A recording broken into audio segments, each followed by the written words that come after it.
बाई बाई बाई बाई, अगं नयनतारा काय केवढं काय काय घेऊन आलीस तू? काहीच नाहीये. होणाऱ्या सुनेवरचं प्रेम दिसतंय बरं का. मग कमळीने नशीब काढलंय आमच्या. नाही नाही नाही, नशीब तर काढलेलंच आहे, पण प्रेम आहे प्रेम आमच्या ऋषीचं तुमच्या कमळीवरती. या बंडोबंद या. ते नव म्हणत्या, मला एक प्रश्न विचारायचा आहे तुला. तू नेमकं कुणाच्या बाजून आहेस? नवरीच्या बाजून आहेस का नवऱ्याच्या बाजून आहेस? अहो काय बोलताय साहेबराव, आम्ही दोन्ही बाजून असणार, विषय आहे का? म्हणजे तू लग्नात 2 वेळा जेवणार तर? बरं, राजन कुठे आहे? ओके बाई, हो मगाशी जरा डोकं दुखत होतं त्याचं, म्हणून आज जरा झोपलाय. बंड्या जरा बोलवून आण ना त्याला. हा आजीबाई, ते जरा तुमच्या नातीला बोलवता का? नाही, आमचा नवरदेव जरा खोळंबलाय तिला बघायसाठी. गप्पी झालं. अरे मग बघ ना, एवढं असतोच काय.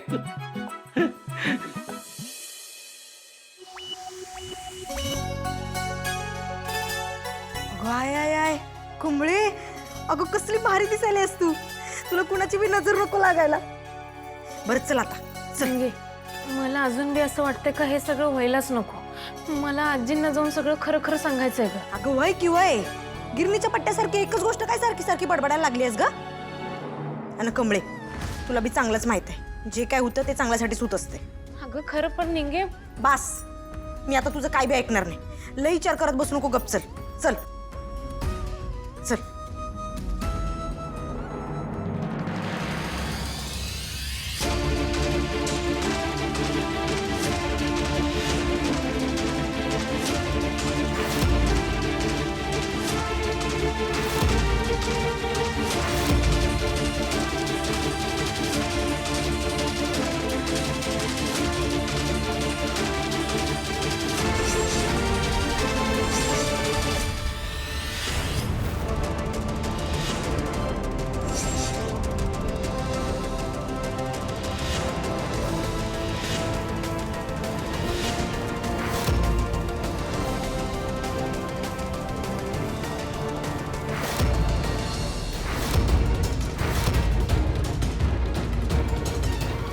उठू काय ना? नाही, नको झोपवड करायला. उठल्या येतील त्यांचं ते.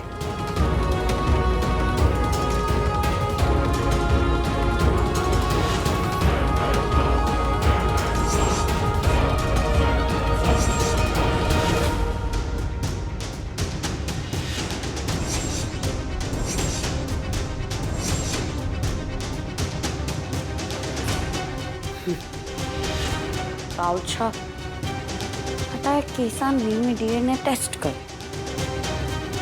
आणि मग सगळ्यांसमोर तुझी रियालिटी बाहेर आणेल. मग माझा रेश परत माझा होईल.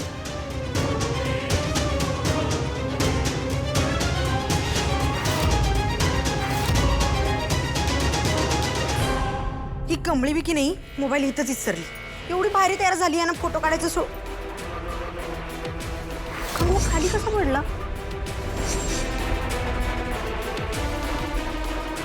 खोलीत कोण आलं होतं काय?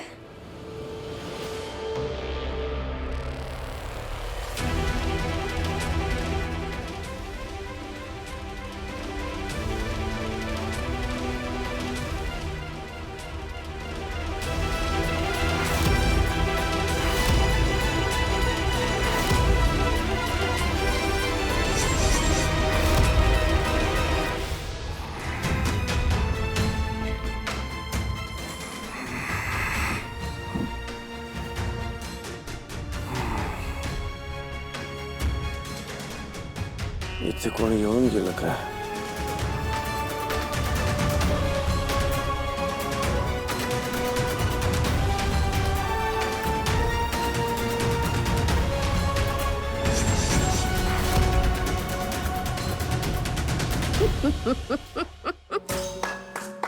अरे वा रे वा वा, माझ्या वाघिणींनो वा. काम कसं फत्ते करून आलायत तुम्ही. आता त्या कमळीचं भांडाफोड होणार.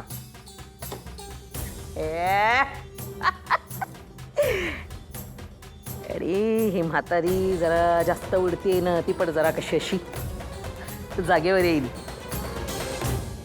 एकदा का ह्या टेस्टचे रिपोर्ट माझ्या हातात आले ना का तिच्या तोंडावर असे फेकून मारणार आहे मी.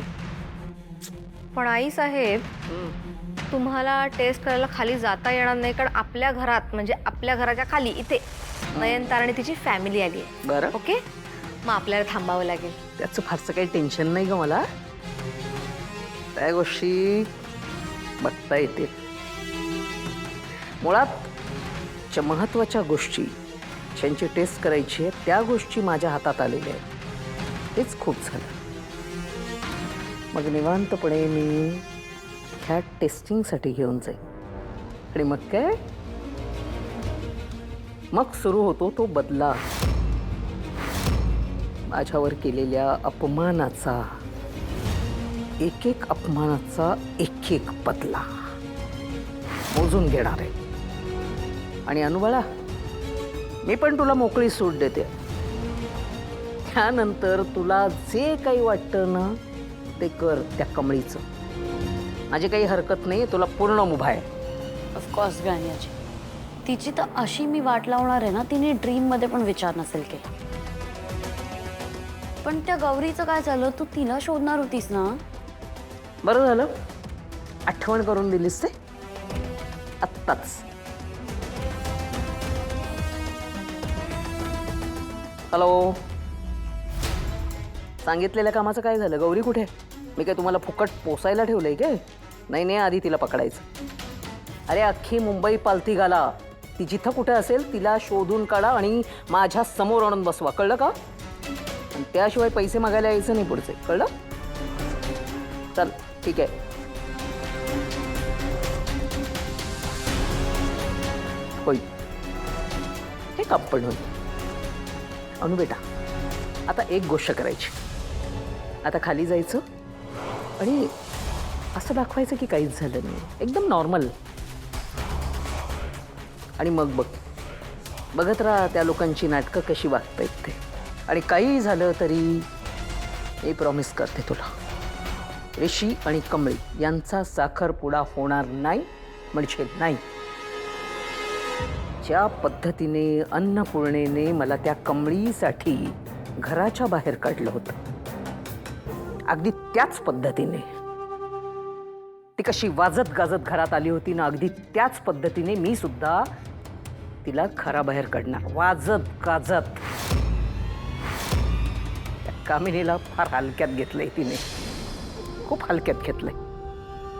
पण ही कामिनी म्हणजे नागिण आहे, नागिण. कधी काळी तिच्या शेपटावर जो काही पाय पडला होता तेव्हापासून तो जो काही डंख मारण्यासाठी म्हणून ती वाट बघतेय ना, असा डंख मारेल ना का कळणार नाही तिला. लक्षात ठेवा, कमळीचे या घरातले आता फक्त शेवटचे दिवस राहिलेले आहेत.